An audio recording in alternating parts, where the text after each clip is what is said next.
आज हमारे देश के यशस्वी प्रधानमंत्री श्री नरेंद्र मोदी जी के तीसरे कार्यकाल का प्रथम संपूर्ण बजट प्रस्तुत हुआ है, जो कि देश के हर व्यक्ति का सपना पूरा करने वाला बजट है। और इसके लिए मैं छत्तीसगढ़ की 3 करोड़ जनता के तरफ से हमारे देश के यशस्वी प्रधानमंत्री श्री नरेंद्र मोदी जी, देश के वित्त मंत्री श्रीमती सीतारमण जी और उनकी पूरी टीम को बहुत बहुत बधाई देता हूं, बहुत बहुत धन्यवाद देता हूं।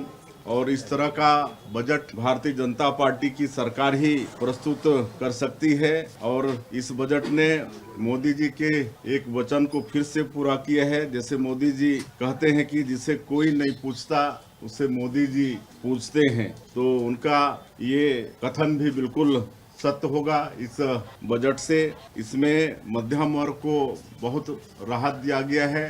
कभी कांग्रेस की सरकार में 2 लाख में भी इनकम टैक्स देना पड़ता था, लेकिन आज 12 लाख तक के इनकम में कोई टैक्स देना नहीं पड़ेगा। इससे मध्यम वर्ग को बहुत लाभ होगा, उनकी क्रय शक्ति भी बढ़ेगी और इससे प्रदेश और देश का आर्थिक बेहतरी भी होगा। हमारे ज्यादातर लोग किसान हैं, मध्यम वर्ग हैं। किसानों के लिए भी ये बजट बहुत ही वरदान साबित होगा। और जो किसान क्रेडिट कार्ड, जिसके माध्यम से अटल जी जब प्रधानमंत्री थे तो किसानों को पूंजी मुहैया कराने की दृष्टि से ये योजना लागू किए थे। इसकी जो सीमा थी 3 लाख की, उसको बढ़ाकर 5 लाख कर दिया गया है।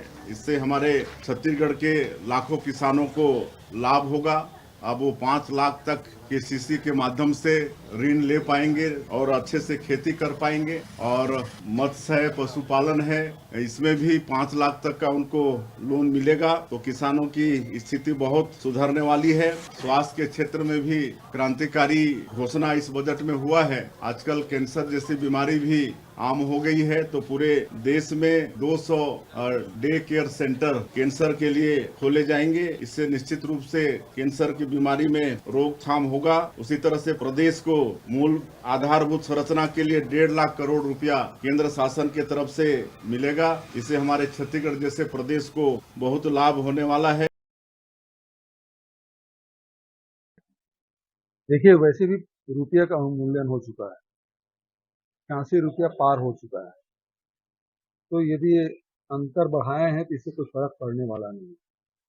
दूसरी बात ये है कि मिडिल क्लास है, लोअर मिडिल क्लास है, गरीब है, किसान है, इसके लिए इस बजट में कुछ भी नहीं है। तीसरी बात ये है कि बाजार बजट प्रस्तुत करने के बाद गिर गया, बैठ गया है।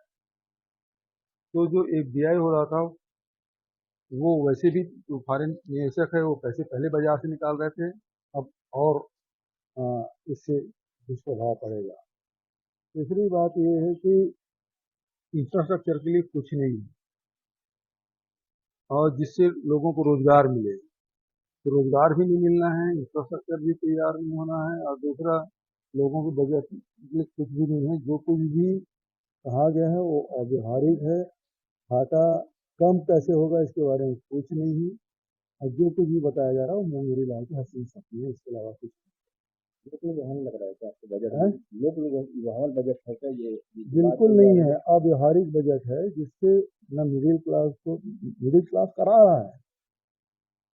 टैक्स इतने बढ़ गए हैं, जीएसटी इतना लाद दिया गया है कि आम उपभोक्ता इसे त्राही त्राही कर रहे हैं, और ऐसे में उनके रिलीफ के लिए कुछ नहीं किया गया है। दूसरी बात है, नौजवान बेरोजगारी बढ़ी हुई है, नौजवानों के पास काम नहीं है, तो इंफ्रास्ट्रक्चर में कोई काम नहीं है, तो उससे रोजगार मिलना नहीं है।